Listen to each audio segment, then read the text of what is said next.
Size কিচেনের নতুন আরেকটি ভিডিওতে আপনাকে স্বাগতম। আসসালামু আলাইকুম, কেমন আছেন সবাই? আশা করি ভালো আছেন, আমিও ভালো আছি। সব সময় তো ফুলকপি মাছ দিয়েই রান্না করেন, তাই আজকে মাছ ছাড়া কিভাবে দুর্দান্ত স্বাদের ফুলকপি রান্না করা যায় সেটাই আপনাদের সাথে আজকে শেয়ার করব। এই জন্য প্রথমে একটা মাঝারি সাইজের ফুলকপি নিয়ে সেটাকে একদম ফুলগুলো ঝরিয়ে নিচ্ছি। তারপর ভালো মতোভাবে এটাকে কেটে নিতে হবে যেন পোকামাকড় না থাকে, এই জন্য একদম বেছে বেছে কেটে নিয়েছি। আপনারা আপনাদের ইচ্ছা মতো সাইজ করে কেটে নেবেন। আমি এখানে মাঝারি সাইজ করে কেটে নিয়েছি। এখন এখানে একটা গ্রেটারের সাহায্যে আমি এখানে আলুর খোসাগুলো ছাড়িয়ে নিচ্ছি, কারণ ফুলকপির মধ্যে আলু দিব, তাই আমি এই রকম সাইজ করে কেটে নিয়েছি। এখন ওই কাটানো ফুলকপিগুলো ভালো মতোভাবে ধুয়ে এখন এখানে দিয়ে দিচ্ছি কিছু লবণ এবং হলুদ, এবং এটাকে ভালো মতোভাবে মাখিয়ে নিচ্ছি। এখন অন্য একটি প্যানে আমি দিয়ে দিচ্ছি পরিমাণ মতো তেল, এবং তেলে এই ফুলকপিগুলোকে ভেজে নিব।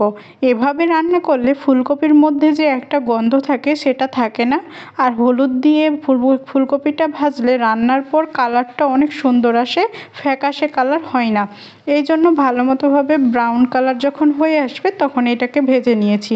এই তো দেখতেই পাচ্ছেন, এর চেয়ে বেশি করে কিন্তু ভাজা যাবে না, না হলে কিন্তু ফুলকপি থেকে পোড়া পোড়া গন্ধ আসবে। এখন ওই তেলে আমি পরিমাণ মতো দিয়ে দিচ্ছি পেঁয়াজ কুচি। এখানে হাফ কাপের মতো পেঁয়াজ কুচি ব্যবহার করেছি, এবং হাফ চা চামচের মতো আস্ত জিরা, এবং 1 চা চামচ করে দিয়ে দিয়েছি লবণ, হলুদ, ধনিয়া গুঁড়া এবং মরিচ গুঁড়া। এখন এটাকে ভালো মতোভাবে কষিয়ে নিচ্ছি। একটু কষানো হয়ে গেলে এখানে দিয়ে দিচ্ছি 1 চা চামচের মতো রসুন বাটা। তারপর আবার মশলাটাকে ভালো মতোভাবে কষিয়ে নিচ্ছি। এই মশলাটাকে কষানোর সময় অল্প একটু পানি অ্যাড করে কষাবেন, তাহলে মশলাটা পুড়ে ধরবে না। তারপর এই পর্যায়ে আমি দিয়ে দিচ্ছি আগে থেকে কেটে রাখা আলু কুচি। তারপর আবার ভালো মতোভাবে কষিয়ে নিচ্ছি। বেশ কিছুক্ষণ আলুটাকে কষানোর পর একটু ঢাকনা দিয়ে ঢেকে আবার বেশ কিছুক্ষণ কষিয়ে নিব। যেহেতু আলুটা আগে ভাজেনি, এই জন্য আগে থেকে একটু কষিয়ে নিচ্ছি। তারপর যখন অল্প কিছুক্ষণ কষানো হয়ে যাবে তখন আগে থেকে ভেজে রাখা ফুলকপিগুলো এখন দিয়ে দিব। তারপর আবার সেটাকে ভালো মতোভাবে কষিয়ে নিব। আলু এবং ফুলকপিগুলো এভাবে কষিয়ে রান্না করলে ফুলকপির মধ্যে যে গন্ধ থাকে সেটাও থাকে না, এবং খেতেও অনেক বেশি সুস্বাদু হয়।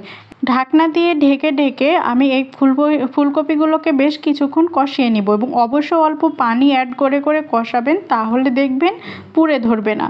তারপর বেশ কিছুক্ষণ কষানোর পর যখন একটা সুন্দর স্মেল বের হবে এবং তেল ছেড়ে দিবে, তখন এখানে পরিমাণ মতো পানি অ্যাড করে দিব। এখানে আমি 3 কাপের মতো পানি ব্যবহার করেছি। তারপর সেটাকে ঢাকনা দিয়ে ঢেকে বেশ কিছুক্ষণ 10 থেকে 15 মিনিট রেখে দিব মিডিয়াম লো হিটে। তারপরেই তো আমাদের ফুলকপির রান্না রেডি। অবশ্যই আপনারা আপনাদের ইচ্ছা মতো ঝোলটা রাখবেন, সে অনুযায়ী পানি দিবেন। এই তো রেডি।